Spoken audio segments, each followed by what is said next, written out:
Welcome to Type C Tech Reviews. Today we're going to be doing a review of the Sceptre E448B-FSN168W. That was quite a mouthful, but let's get into it. But before we do, if at any point during the video you want to check out this exact same monitor, there's Amazon links below for the US, UK, Canada, and international links, but let's jump into it. Starting off with the size, because this is probably one of the most interesting things about this monitor. So this is a 32:9 aspect ratio, meaning that it's a super ultra wide aspect ratio at a size of about 44 inches or 39.8 inches to be exact. Now, how big is this actually? What does it compare to? Well, this is basically two 24-inch monitors side by side with no seam in the middle. So that's basically the size of it. Its vertical height is going to be about 12 inches, which is about what a 24-inch monitor is going to be. So it's basically stacked 24-inch monitors together. Now for resolution, this also keeps typical resolution for 24-inch monitors at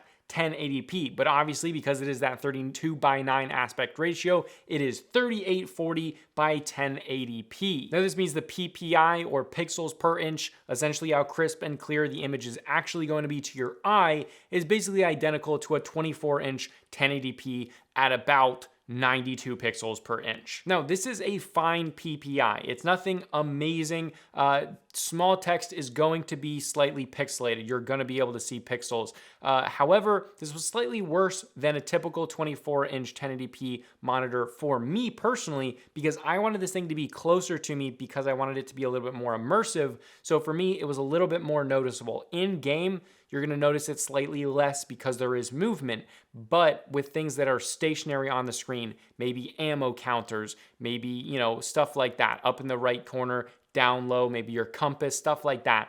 Stuff like that is definitely going to be more pixelated than if you had a 1440p ultra wide or something like that, or a 1440p 27-inch monitor. It will be noticeable. However, on the flip side of that, it will also be easier to run. And because you have so many extra pixels, because it is 32:9, it will be easier for less powerful rigs to run higher frames. And for the panel type, this is an IPS or in-plane switching panel, which is great because you do obviously want really good viewing angles with that super ultra wide aspect ratio. Absolutely, we want that. And it is great. It's overall pretty vibrant and beautiful panel, and really no complaints there. The image is pretty. But now let's move into the curve, or lack thereof. Now this is not a curved monitor, which I think I got a comment on the unboxing. They were like, curved? No way. And yes, a lot of you are probably going to react that way. And I personally almost always react that way if anything is an ultra wide and not curved. However, recently I tested and reviewed an INNOCN 43-inch 21:9 ultra wide, so a massive screen size, and it was not curved. And I thought I was going to absolutely hate it,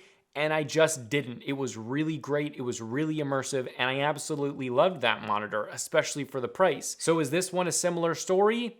Unfortunately not. The immersion definitely is decreased because it's so skinny and long. It's the height of a 24-inch monitor, which means it's only about 12 inches vertically. So you'd lack that immersion because those edges are so far away. And really when you're doing stuff like productivity, I was noticing myself looking left and kind of leaning over if I wanted to see those edges to the left and right. This monitor really needs a curve, but I understand that it's a price cutting measure to not curve it because it's very expensive to curve big, super ultra wide monitors like that. Now that being said, even though it does lack the immersion that I wished it had, there is a huge pro with this.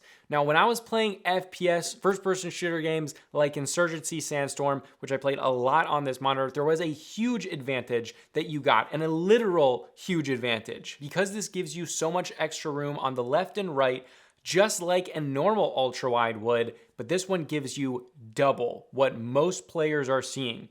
So when you're playing games, you'll be able to see a lot more on the left and right in most games than everyone else. And that is very cool. Now, when I was actually spectating players while I was dead, it was mildly infuriating because I could see enemies in their blind spots where I didn't have a blind spot because I had the super ultra wide aspect ratio. That was kind of crazy. And it wasn't a little bit. Like that happens a little bit when you have a 21:9 ultra wide, which is cool. But with this, it's incredibly noticeable. So it gives you a massive edge up and basically eliminates some of those blind spots that you're gonna have on a 16:9 or even a 21:9. So even though it wasn't as immersive, it does give you an edge up, which is fun. and it's cool. So I liked that. All right, now for the refresh rate, this does hit 120 hertz. Now, doesn't hit those higher 144 or 165 hertz. I'm typically used to that. The actual visible difference to your eye is slight. It is definitely noticeable coming from 165 to 120. It's less fluid, but not very much. The bigger jump is when you go from 60 to 100, and really when you get closer to the lower frame. So 120 is still very fluid, not quite as much as 165, but maybe it's a 20% difference. Now for variable refresh rate, this does have FreeSync Premium, but we gotta talk about this because there is some screen tearing. Now this was kind of, I wasn't necessarily expecting it. However, I'm not gonna knock it too hard because the price point is very good. Now there wasn't a massive amount of screen tearing. It was minimal, and unless you're looking for it, you may not see it depending on your play style. I personally did notice it, but it wasn't annoying. It happened a little bit. However, I don't think it overall impacted my enjoyment gaming or my physical ability to game well. So I don't think it's that big of a problem, but I did have to note that there is definitely some screen tearing, but small. All right, now moving into the brightness. In typical SDR content, this thing is rated at HDR 600 and typical SDR at 600 nits. So that's a very high brightness, especially for this price point. I was weary looking at the specs and it does not deliver on that. This thing hit 365 nits in typical SDR content. Now I do want to say that is a good brightness. If you're in a normally lit room, in your average room in the daytime, this is going to be a nice and bright monitor. If you have direct sunlight, it's not gonna be bright enough for that. You're gonna wanna close the shades. If you have like a million can lights, you may wanna turn those down, dim them a little bit. But in your typical average room, this is a good brightness, it's nice and vibrant, and it's pretty to look at. So I'm overall happy with it, but it does not meet that 600 nit rating by a long shot. But maybe you're like, okay, in HDR, does it hit that 600 nits or HDR 600? And no, it doesn't. The HDR performance is not good at all. If you're looking for a great HDR experience or an incredibly bright monitor, this just doesn't cut it. I'm very curious as to how they got that 600 nit rating.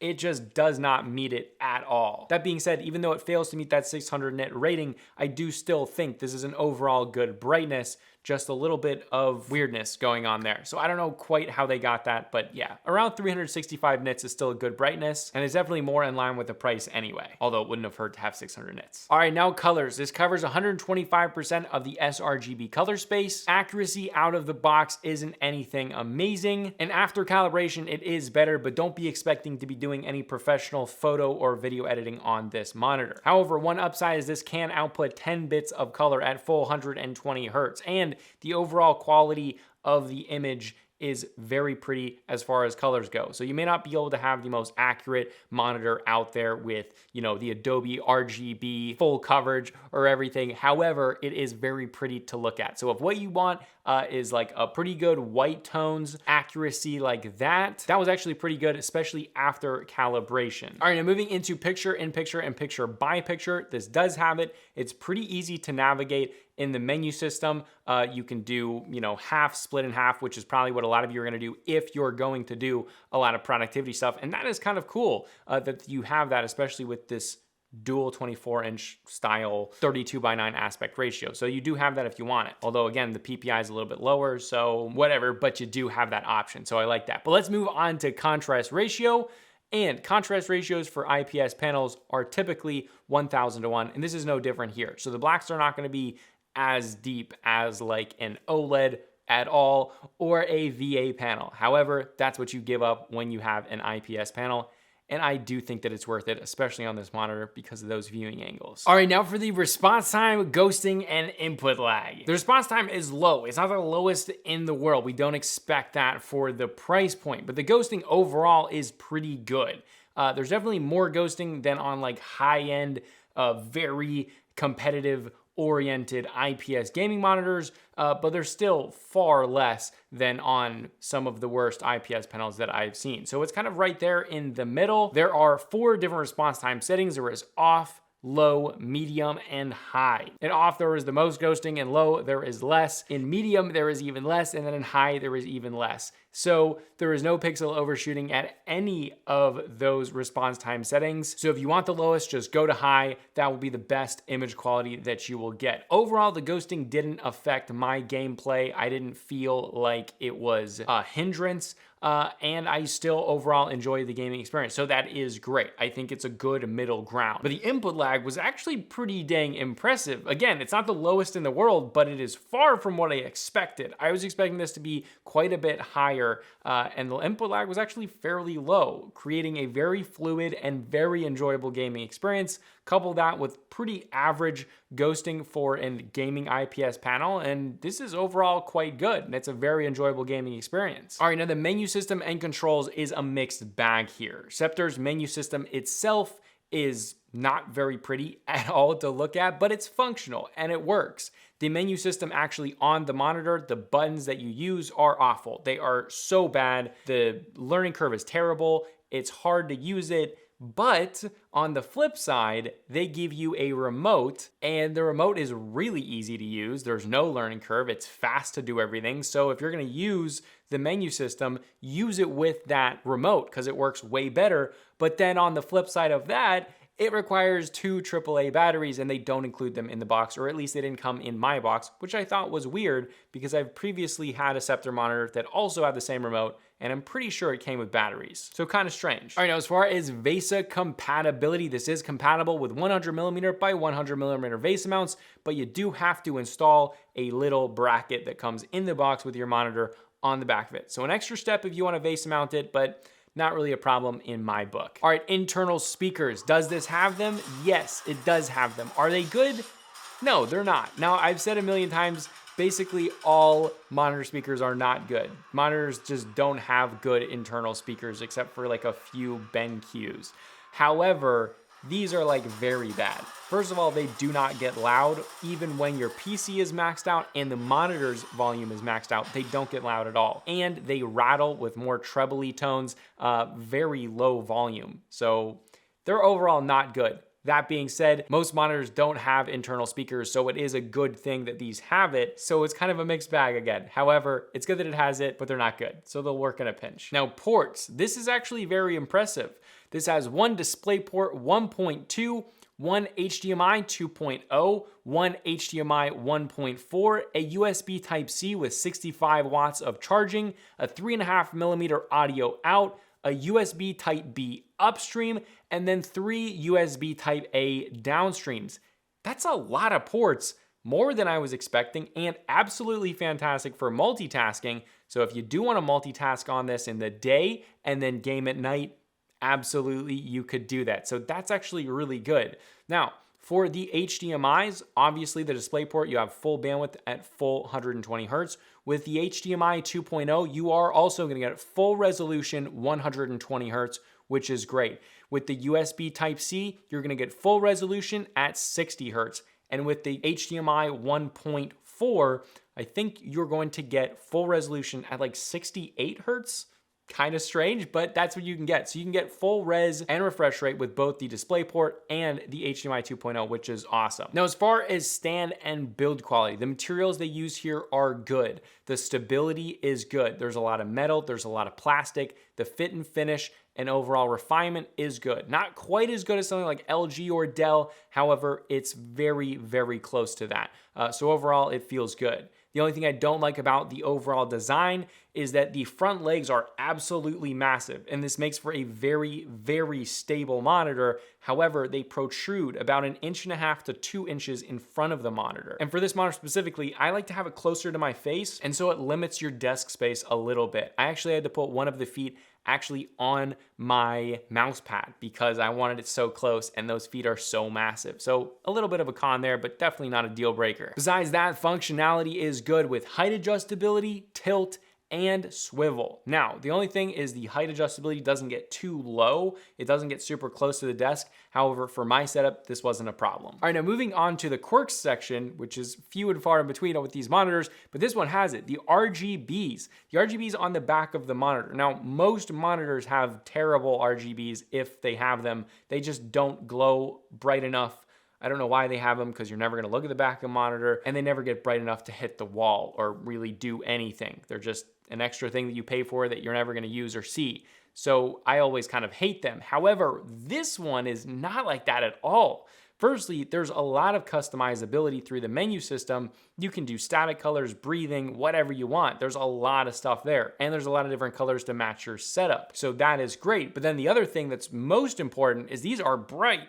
Like, they are very bright. In a dark room, these light up the wall a lot behind the monitor. So there's a strip on the left and the right side of the middle of the monitor, which means that when it does hit the back of the wall, it's even and clean. There's a lot of monitors out there that have these weird like shapes that like the monitor lights do. And if it does hit the wall, it looks weird because you can see those kind of weird shapes on the back of the wall. This one, it's even, it's clean, and it actually shines brightly. So I was thoroughly impressed with the RGB, something that I didn't expect in the unboxing, which you can see. Very impressive. All right, now the last section before the overall verdict is price. Now, I'm not sure the exact MSRP, but right now on Amazon, this is about $480. For that price, you get a very weird monitor, but it also gives you a ton of value for your money. Just don't expect 600 nits like the rating says. So overall, do I recommend this monitor? Well, this monitor is not for everyone. But that being said, it is incredibly well priced. And if you're looking at a similarly priced 27-inch monitor